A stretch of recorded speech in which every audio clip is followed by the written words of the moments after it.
I am going to go ahead and start recording. And then I am very excited to be introducing Kim today. Reverend Kim brings a lifetime of passion and curiosity about plants, nature, and the impulse to heal her role as lead conductor for Urban Growers Collective's Herbal Apprenticeship Program. An interfaith minister, educator, and licensed mental health counselor, Kim uses the term conductor as a reminder to support and guide apprentices and community members in their personal journeys with herbalism. For more than 20 years, she has shared insight in the creative process as an artist and as a folk healer with those seeking change on multiple levels. Her evidence-based therapies, a trauma-informed approach, and culturally sensitive framework to offer supportive care for individuals, groups, organizations, and communities.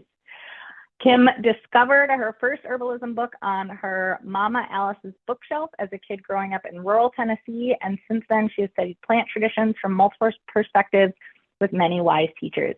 We are so excited to have her here today. I will be sharing links in the chat about Urban Growers Collective, as well as Chicago Grows Food, as well as anything shared, any other resource shared today. With that, Kim, take it away. Thank you so much for being here. Thank you, Elizabeth. Hi, everybody. How's it going?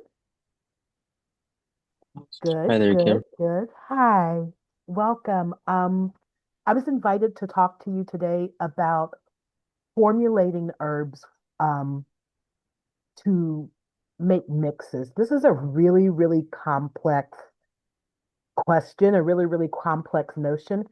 This is just an introduction. I'm going to share my screen with you, walk you through a presentation, okay?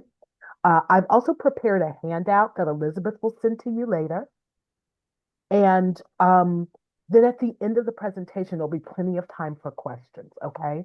So even if a question comes up during the presentation, you can put it in the chat, and then I'll come back at the end and look to see if there are questions, or you can just write it down and ask it when we get to the questions part of the presentation, okay?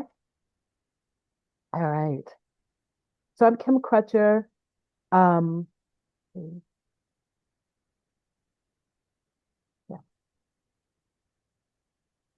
And I'm with Urban Growers Collective.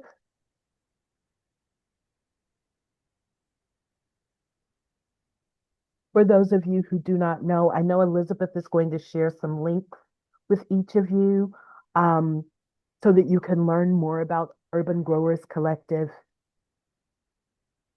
Let's start the presentation just in the sense of time, and I'll give you more. I could talk the whole time about how wonderful Urban Growers Collective is, but I want to make sure we get into the content here.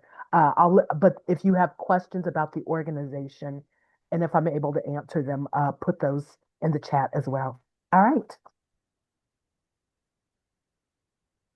So herbal tea blending and formulations. I say how to and wherefore, meaning here's how you do it, but also you might want to think about if that's what you really want to do, okay? Today we will define what a formulation is, talk about the importance of simples. I'll give you a little bit of an idea about traditional formulas and commercial formulas. I'm going to introduce the language of energetics just a tiny bit, and then talk through the process of formulations. And then we'll have some questions, okay?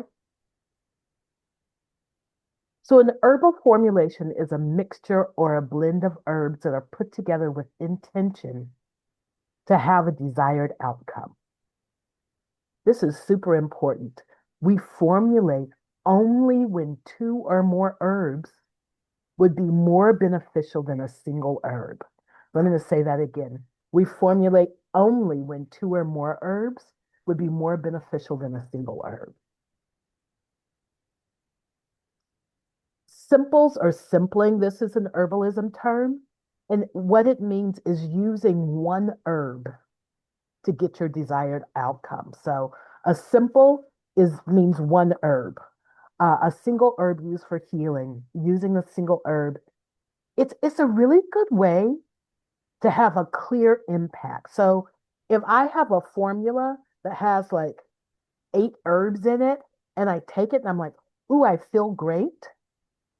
I don't know which of those herbs helped me. It's hard to know. So if you use a single herb, then you have a clear understanding of how that herb works for the individual and for the condition. Okay?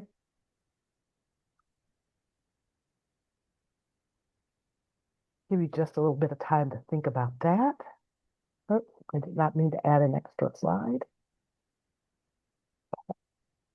Let's go to a big format. There we go.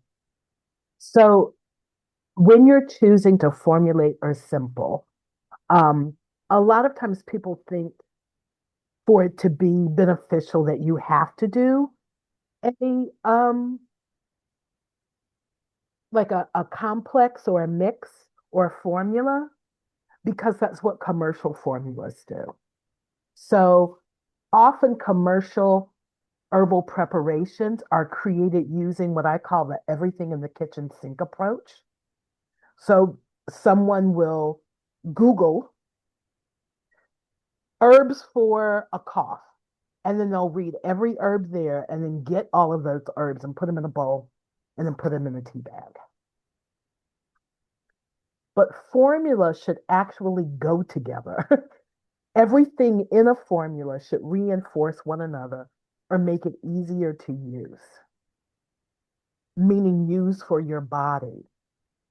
So that when you're formulating, you're thinking about, okay, I'm putting this in because when I put these together, um, if I put in something that supports my stomach in this cold formula, then my body is going to have an easier time integrating it because I'm going to digest it better.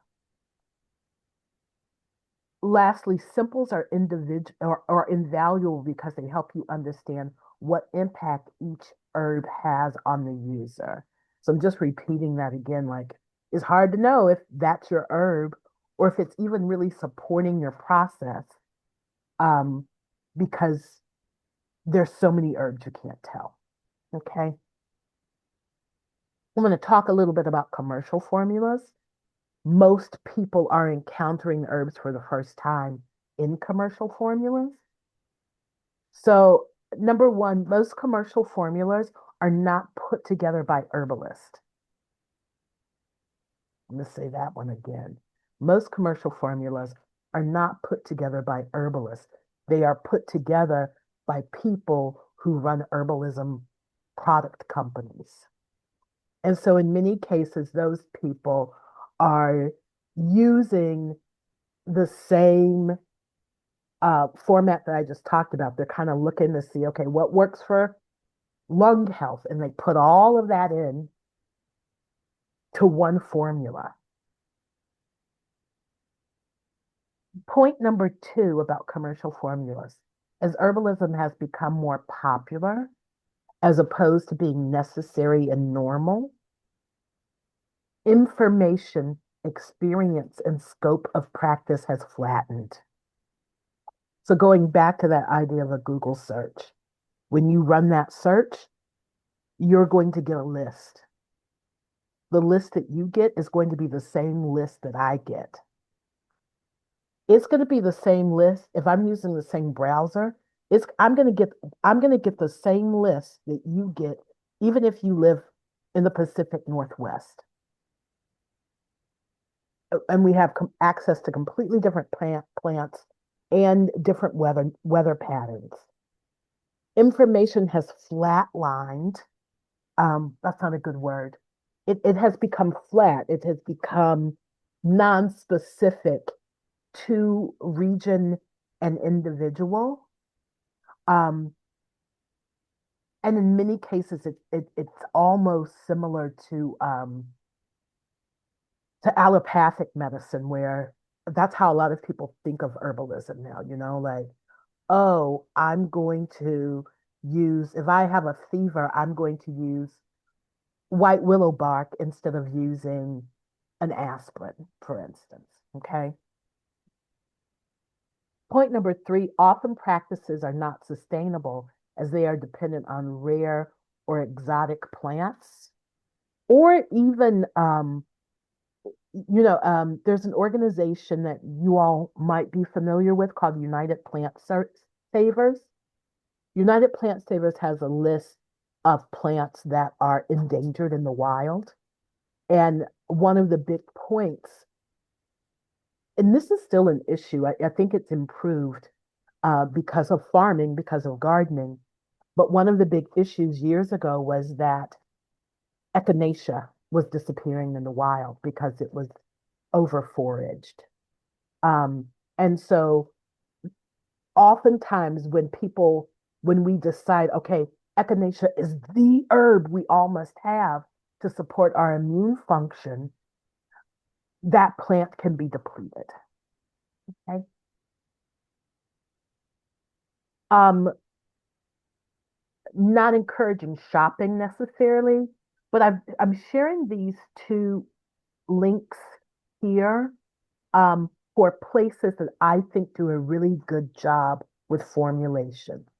So even if you just look at what they've put together in their blends, you can see the patterns. One of them is Sacred Vibes Healing. Sacred Vibes Apothecary. It's run by an herbalist who also has an apprenticeship program in New York. Her shop is in Brooklyn, and you can shop online, but you can also kind of peruse and see how she has. Her name is Empress Karen Rose. She's well known among many people, um, but she does a really beautiful job with her formulations. Second is High Garden Tea. This is an organization. Similarly, they sell teas, they put teas together. They're also a teaching organization. They're in Tennessee, and they have a whole set of herbal blends. Both of these companies, I think, do a good job with complex blending. Okay. This is a word about energetics and action. So when I first started putting this together, I was like, oh, I don't have 3 hours, so I can't really go into energetics and actions. When I say the word energetics, I'm talking about kind of the personality of the plant. When it enters your body, is it warming or is it cooling? Is it drying or is it moistening? Does it tighten tissues that it encounters, or does it help them relax? Those are energetics. Actions are the things that an herb does, right? So um, there's a whole list of things that you want herbs to do. So a carminative is something that is going to help with an upset stomach. It is usually sweet, um, but it is, or so ginger is an example of a carminative that supports digestive function.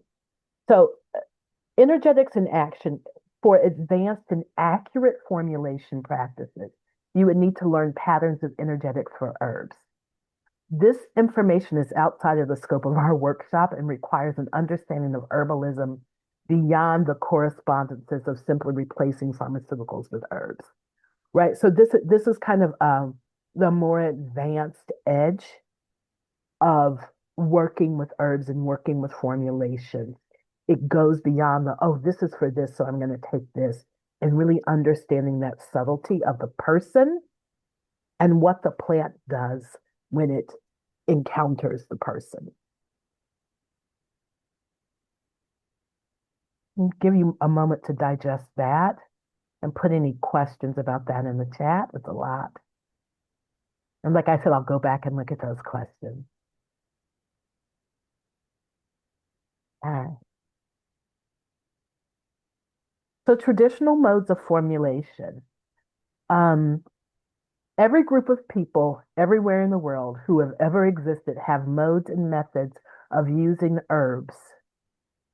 And in those traditions, they have patterns of making formulations. We tend to see all over the world, on every continent, centuries long traditions and histories where the same formulas are used over and over and over again. So in traditional Chinese medicine, some of these formulas are hundreds and hundreds of years old. Okay. Um, Another pattern we see when we look at traditional modes of herbalism and formulation is using herbs that are local and in season. So we see patterns again all over the world where people will use an herbal formulation at a specific time when it's ready. Um, I see this often with birch tonics. Um, there's a moment with the birch trees when the sap is rising, when the buds are first emerging, first thing in spring. It's a tonic, and people will cut that, stick it in water, and make their tonic. Um, those patterns are everywhere. Sometimes we even see people repeat them as food patterns. Um, One of the things that we enjoy at Urban Growers Collective is in the spring. I don't know how much the farmers love it, but I get super excited and people have started to love it.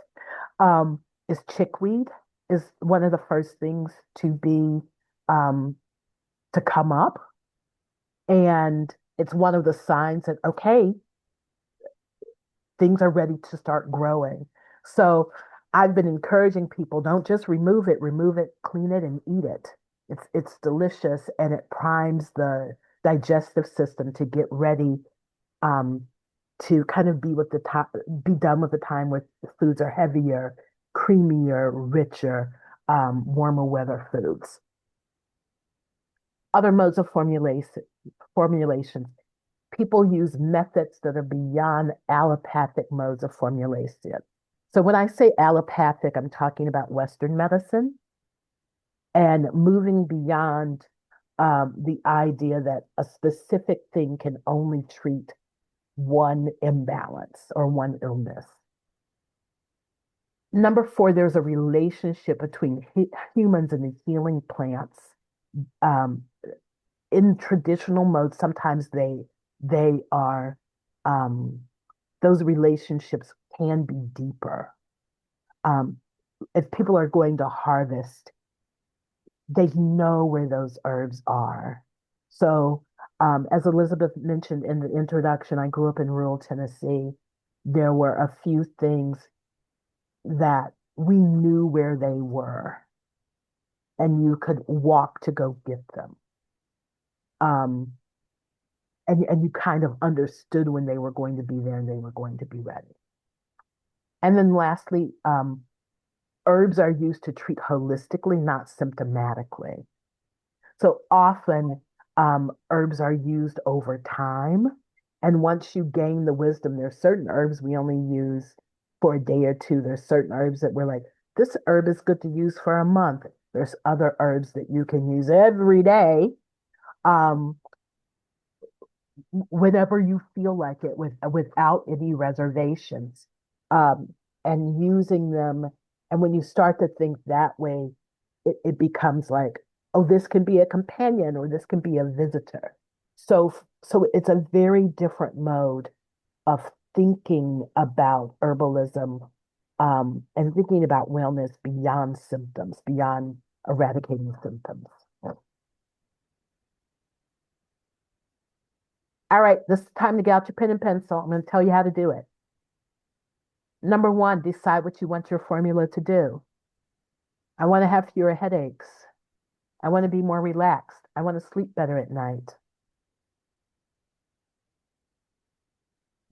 Decide what you want your formula to do. Number two, what energetics do you want to engage?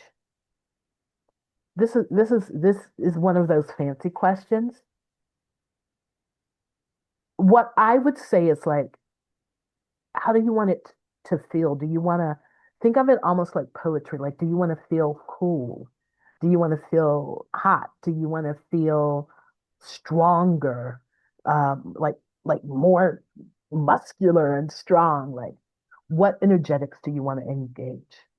Number three, what body systems do you want to affect?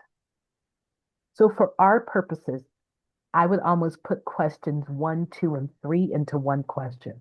What are you trying to get done with this herbal formula? Okay.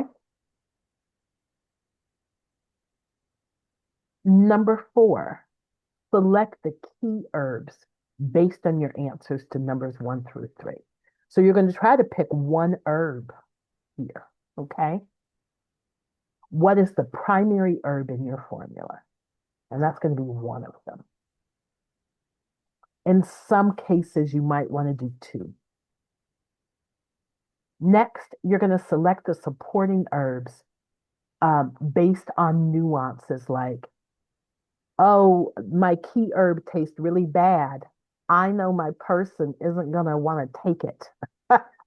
What else can I put in it to smooth out that taste? Um, you also want to think about like how long are they going to want to use this? Okay. Like, do you want to nourish or transform with the formula, right? So like when you're nourishing, nourishment can be slow. Transformation can be really, really fast. Okay. Number 6, select balancing herbs in case you want to neutralize some of the components or actions, like you want to cool it down and warm it up. So a lot of times when people are formulating, ginger is on the list just because it's so accessible. It's easily recognizable. Like I bet if I handed any of you a knob of ginger, you would be able to say, yep, that's ginger. And so it's pretty easy. It's pretty easy to access. It is also very, very warming. Dry ginger, I would say, is hot. Um, Fresh ginger is very warm. So when you look at it that way, um, your supporting and balancing herbs, um, your balancing herb is going to be something that warms things up substantially, cools it down, or makes it not too wet. And then lastly, you might want a catalyst herb to deepen the impact of either the energetics or the action. Okay. So when we talk about formulas, so we're looking at 4 through 7 here. I would do maybe 1 or 2 key herbs. I would do maybe 1 supporting herb and 1 balancing herb. Um, if you get to more than 5 herbs, it's a lot, right? And you need a really practiced hand um, for how you're going to put things together. That's a lot. I'm going to let you think about it. Take some notes.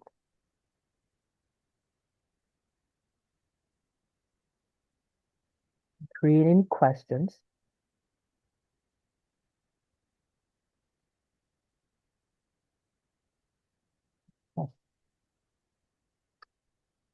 A word about taste. This is what people always ask me, but what if I don't like it? So taste is an important part of herbalism. Often the addition of good tasting herbs or sugar, it impacts the effectiveness of your formula. Okay. Um, if you can't use herbal tea or preparations unless they taste good, this is not the best delivery system for you for your wellness. I'm going to say it again. If you need things to taste like to be as sweet as soda or to be um, fruity, it's not that you shouldn't use herbs. Like everybody loves a hibiscus tea. It's beneficial for everyone. There are other patterns, though, that you might not be able to meet if you need things to taste good. So tea might not be the best method for you for using herbs. If you don't want, if you only can tolerate certain types of taste.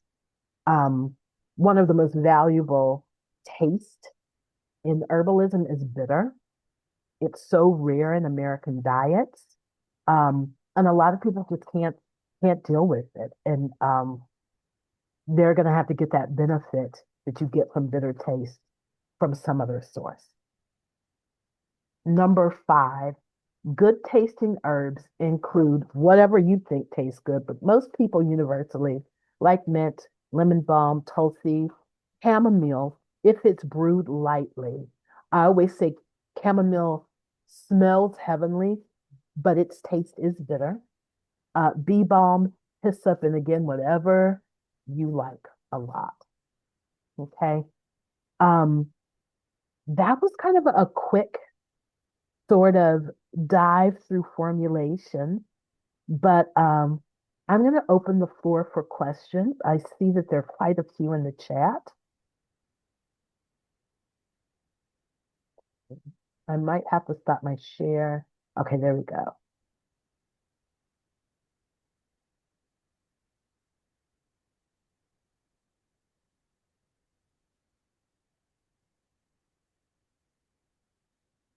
Okay. And let me know if you want me to read them out. I think that would be really helpful. Let's do that. Okay, so the first one that came in, it was, is it better to have someone else formulate for you, or do you make formulations for yourself? I make formulations for myself. If you are dealing with a serious health issue, I would recommend finding a clinical herbalist. In Chicago, we have a large base of traditional Chinese medicine practitioners. We have a school here, and those herbalists have a lot of experience formulating. And there are also several, and I would do this anecdotally, I would ask people that I knew and trusted to recommend people who could formulate for me.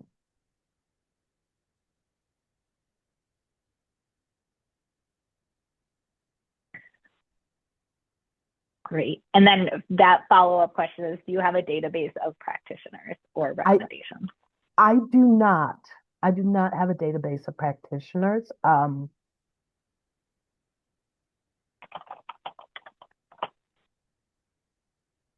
I have some preferred people though. Yeah. Great. If you're comfortable sharing, I'm sure people would love to hear them.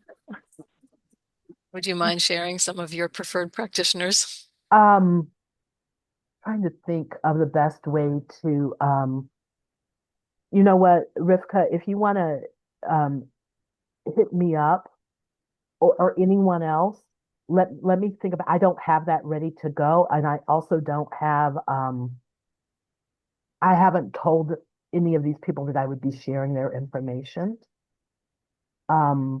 And many of them are not local. Yeah, thank you. Next question. The next question is, let's say I want to sleep better at night. How do I know which systems are involved in that? That's a really complex question. I would ask you to work with a professional to help you get a strong understanding of why you can't sleep at night. So this is a question for your doctor and for your therapist if you have one. Like, why am I not sleeping at night? I am a therapist. I don't know if that was in my bio or not. So I talk a lot about therapy. uh, as a your therapist, as a person to help you figure those things out. So you want to go to root cause, and you want to include herbs for sleep into your new practices of sleep hygiene that a doctor, some types of nutritionists and therapists can help you put together.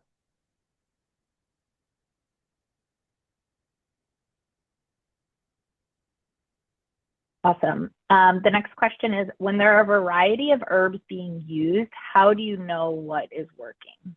You don't. So that's why I use simple. So if you have a formula that has 6 herbs in it and you take it and you're like, I feel great, you have no clue. And it could be that it's really well formulated, and the only way to get that is is that syncretized blend. but in many cases, it's one herb that's kind of hitting the spot, and you just don't know. Unless she's simple. I have seen people buy a formula, love it, and then the next time they purchased it, it didn't have the same impact. Um, and there's no way to know why.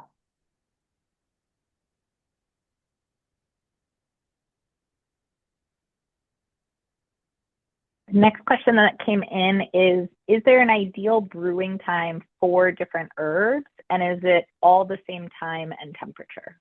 Yes. This is on your worksheet that I sent you. Um, Let me see if I can find it and share it with you. So yes, you want to there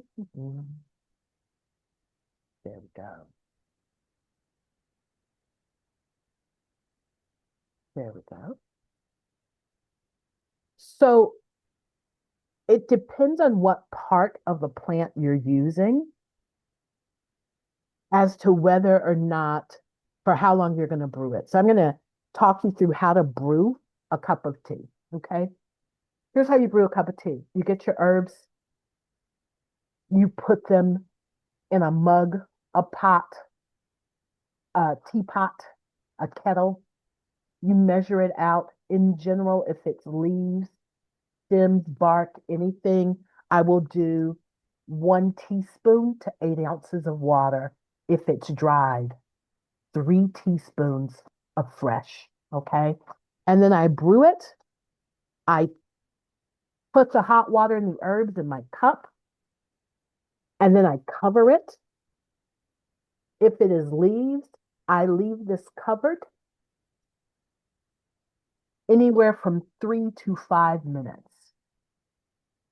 If it is harder material, I will leave that sometimes for 10 minutes. If I'm talking about sticks, barks, um, sticks, barks, berries, like dried hard berries, I probably will simmer that in a pot with a lid on it for somewhere between, like barely a simmer, with the lid on it for somewhere between 5 to 20 minutes, depending on the volume. Okay. So someone said boiling water. Yes, I boil my water. I sing happy birthday once to let it not be boiling. And then I pour it over my herbs. Okay. Let me look at this worksheet with you.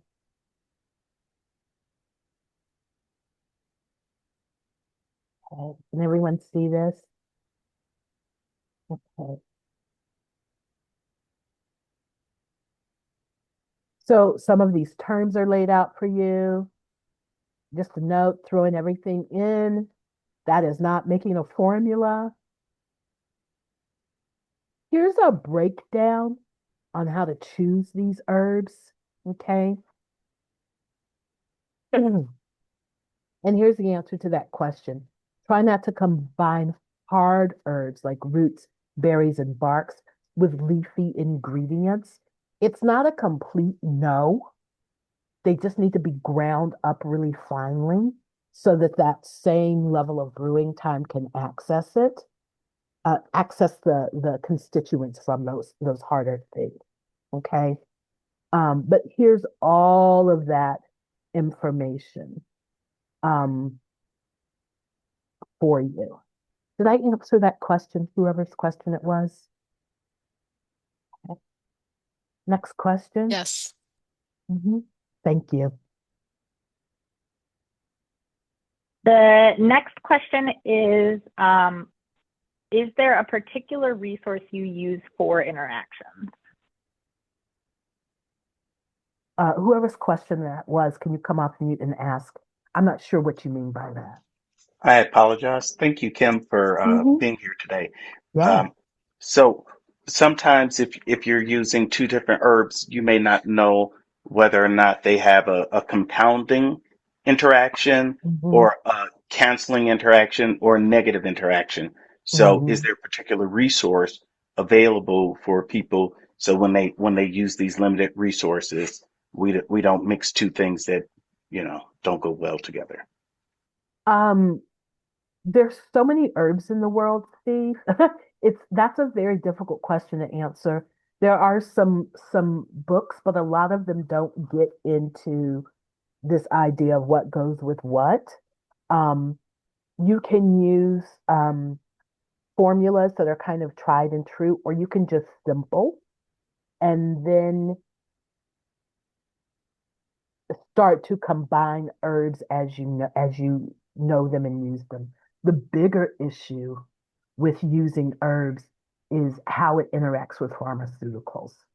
And there are databases online that you can find. I feel like the Mayo Clinic has a really big one that's easy to use. Um, where you can, so if you're like, that's one of the things you might want to just have on hand, have on deck, so that you can access them and look at those interventions.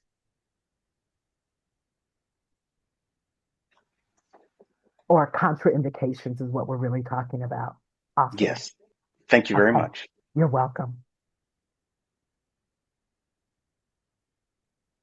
The next question that came in is, as an herb grower, what is your advice for handling the more invasive varieties? Embrace them. Embrace them. I just dried a big basket. It's not such a big basket anymore of a burdock root. Um, it depends on what it is. Um, and what I say is give them a season. So this past season at Urban Growers Collective in the herbal garden, I encourage the apprentices to um, keep some of the things that many people think of as weeds. They're just very valuable. So I would say for me, like one of the herbs that I find most valuable for my own health is nettles. And for many people, they see that as a weed. Same thing with dandelion. Dandelion is invaluable um, for an herbalist, but for many gardeners, it's the bane of their existence. Um, I am still playing with what to do with bindweed for myself. But otherwise, I would say embrace some of it and manage it. Like bring it down. Like take some of it, weed some of it out, but keep some and learn to work with it. Did you have the person whose questions was, do you have a particular weed in mind? An invasive in mind? There's a few that I've looked at that I thought would be interesting to grow, and then you hear other gardeners' stories about how it just took over their entire yard. Mhm. Um, Anything in the mint family, Martha, right. it's going to own your garden, especially just like mint, like the minty mint, peppermint, spearmint, apple mint, chocolate mint, pineapple mint. They're going to own your garden. Put them in containers, please. Um, some of the other mints, like bee balm, lemon balm, they're going to grow really well, but I would not put them in the classification of a weed either. Good luck. Yeah, I'm less worried about weeds and more worried about I've mostly got a native garden, and I just don't want anything Mm, because a lot of the herbs aren't native to here. yes, I don't want anything like just taking it over. yes. Good luck. Thank you. Hmm.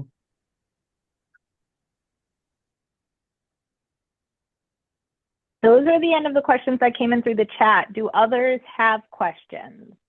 I have a few, but I want to give everybody else a chance.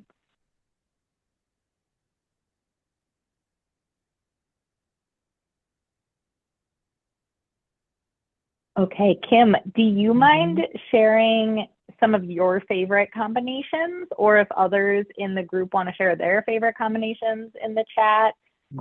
Sometimes having, a starting place can help, I think. I see, I know that Elvia Rodriguez is here.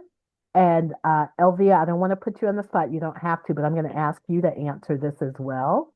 But I'll go first, okay? Okay. Thank you. Elvia is in the apprenticeship program, and so she and I have been learning together for about 3 years now. I will tell you what I'm drinking at this moment. I've been a little under the weather. I have here showing you my basket and how I brew it. Um, I have yarrow, which is a blood mover, and I put it in many formulas. Sometimes I put just a pinch, sometimes I put quite a bit to make sure. So for me, it's a catalyst that I use in a lot of herbs, in a lot of herbal formulas. I have mullein to make sure that this head colt doesn't become a chest colt. So it's keeping things up and out. Um, there's a little bit of mint in here because I'm feeling a lot of heat, and mint is cooling. Um, and that's just the one I have right here by me. I put a little bit of I added to this one actually because I was like, "Ooh, my stomach is off too." I put just a little bit of motherwort. Trying to see. No, I moved it. I have a little sprig of motherwort on the table right over here beside me because it's bitter and calming. And so I use that to kind of calm down my stomach, um, and act and let my liver and all of my digestive organs know, like, come on, I need y'all in the game too.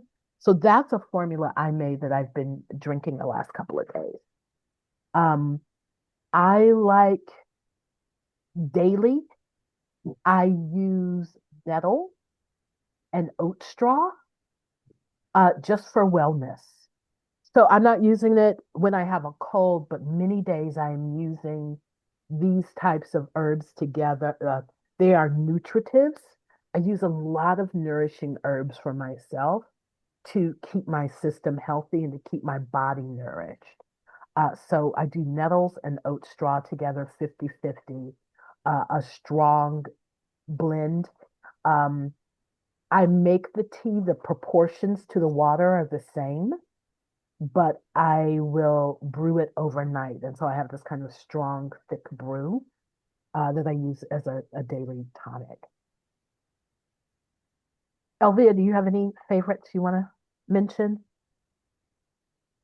Um, I'm I'm not too heavy into drinking of the teas. I tend to use mine more for like oils, Mhm. um, that I either use for cooking or um, create like salves or just straight up oils for rubbing on my person. One of the ones that I've used a lot was mugwort. My Mhm. yard that where I live was overly abundant with mugwort for many years. So that was the first one that I got to know when I started with the herbalism program. Um, Other ones that I like to use a lot are thyme in olive oil. I use that a lot in my cooking nowadays.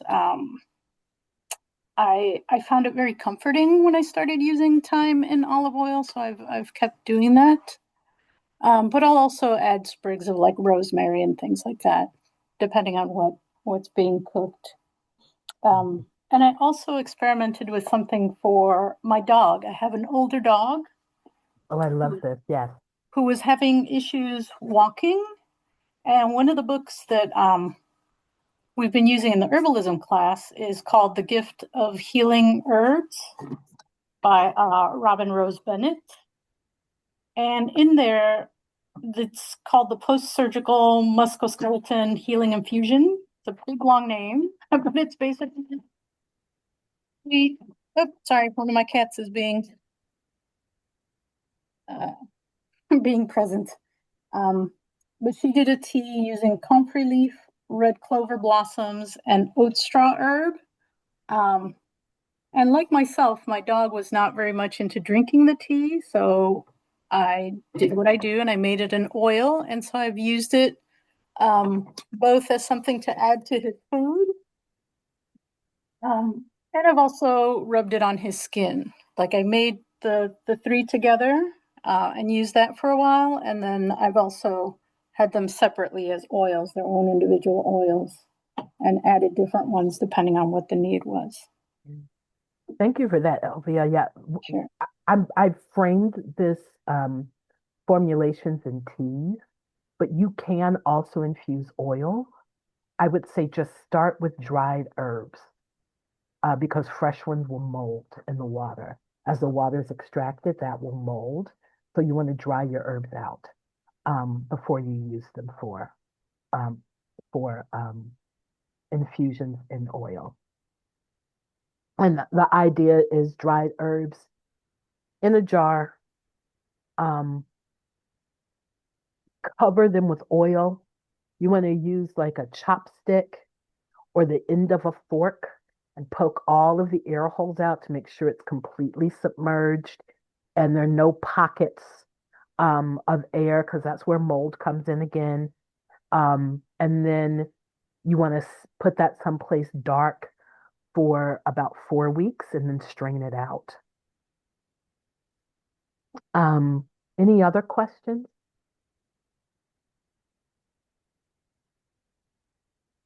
Carmen, you asked in the chat, is this an infusion? Are you referring to the oil combinations? What were you referring to? It was more about the blend that she uses for herself. Yeah. It's a good one. It's a very, very old one. The combination of the nettle and the red clover and the oat straw. My grandmother used that. Yeah. Those were the one of the few herbs that were madly available. I wanted to know, are you using it as a tea? But then I think I heard you say you let it sit for 24 hours before consumption. So that would put it into an infusion. Yes. And I do like so if this were the vessel, I usually use a larger one. Let's say this glass was the vessel, I would fill it up um, about a quarter of the way with herbs, and then I would cover that with water, fill that with boiled water, just boiled water, cover the lid. I wouldn't leave it for 24 hours, but I would leave it overnight. So, I put on my pajamas, I get myself ready for bed, I boil my water, I put my herbs in the jar at night, I cover it up and put it on the counter so when I wake up in the morning it's ready. So 8 hours is about right. An infusion strength is anywhere from 4 to 8 hours. Is that helpful, Carmen? Oh, yeah, it kind of cleared it up for me. But I did have another comment. Mm-hmm. Comfrey is very prevalent on my property, and I Mm-hmm. use it in a lot of ways, um, from the flowers to the roots. Um, but one of the things that I'm very leery about is that the daily consumption of comfrey. Mm-hmm. Um, it is, it does have a good hint of toxicity that comes along with consumption, but it's fantastic as an external applicant. I enjoy it that way. It makes good poultices that will extract the inflammation in just a matter of hours. But Mm-hmm. I think I wanted to hear more about comfrey as a consumption plant because what I use it for, when I make a tea out of comfrey, it stinks to high heaven. It goes in my soil. And when I'm Mm-hmm. making new beds, I use it in order to be able to put natural minerals back into the soil. Mm-hmm. So I what, mean, so it's a great herb for composting. Chop it up, put it in your compost. It's going to make your compost richer. You can consume it internally. I do, at, but if you have any kind of impairment with your liver, it is I would not recommend using it internally. And for some people, you don't know that you have that you don't know that your liver is weak until after you use something that harms it. So that's what I would say with comfrey is to use it selectively. And um, Carmen, I just would say your thoughtfulness in the way that you're using it is the right approach. I would say most herbs need to be approached with that much respect, um, that they are potent and powerful and they do have an impact. And comfrey is one of those that for some people it's the right herb internally, but for other people it is not.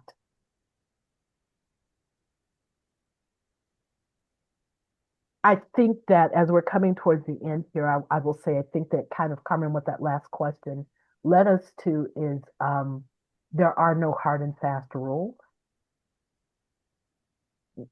There are no hard and fast rules. There's no absolutes. I would say, there are a few things where I'm like, don't eat that. It's not going to go well for you. That I would say that's for everyone, but in most cases, it's about listening and finding the right plants for you in the time that you need them.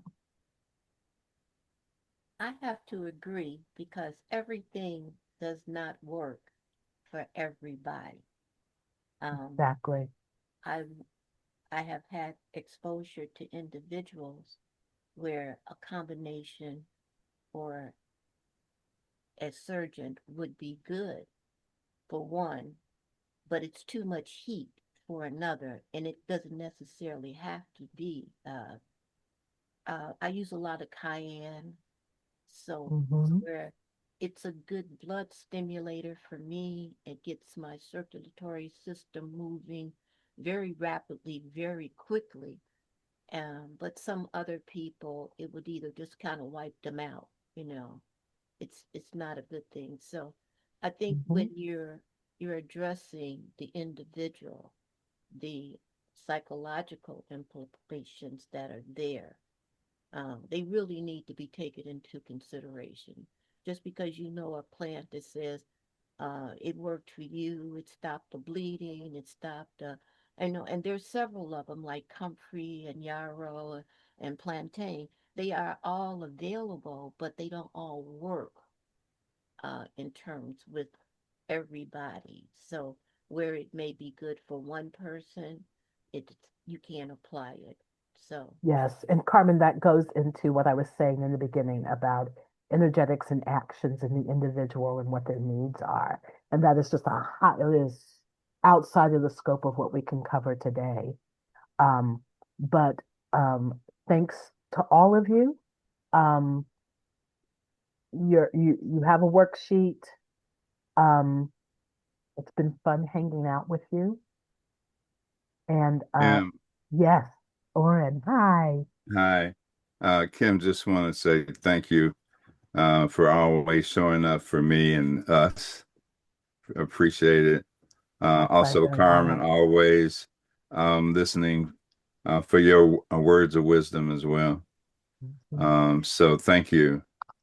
And um, one point for me that you all stressed, and why I like sort of the Chinese or Asian approach is even your constitution changes. So when you go back after getting a formula or told to eat this or that, you may go back in 3 months and everything you were told not to eat, you're told to eat again, and your and your herbal Yes, formula changes. yes, So, um, um, what's the Buddhist saying? The only thing permanent is impermanence. yes. So, It's true. It's thank you true. all. Thanks, Steve. Thanks, Carmen. Thanks, Elvia. The rest of y'all, thank you too, but I know them. Thanks, everybody. It was fun hanging out with you. was great. It was good listening. It's wonderful. Thank you. Hey, Oren. So Hey, you're welcome. Keep your eyes on the Urban Growers Collective websites for upcoming events, especially with herbalism. You all know we have a lot of good stuff going on, and we're committed to education. So we hope you'll come out and hang with us and learn. Thank you. Thanks for being here, Kim. This was really interesting, really enjoyable. I hope everybody took something away. I'll follow up with the worksheet, with the recording. Let me know if you have any questions in the meantime, and have a great afternoon. All right. Thank you, Elizabeth. Bye. Bye. Happy holidays. Bye, Baba everyone. Oren. It's good to see bye. you. Talk to you soon. Okay. Okay.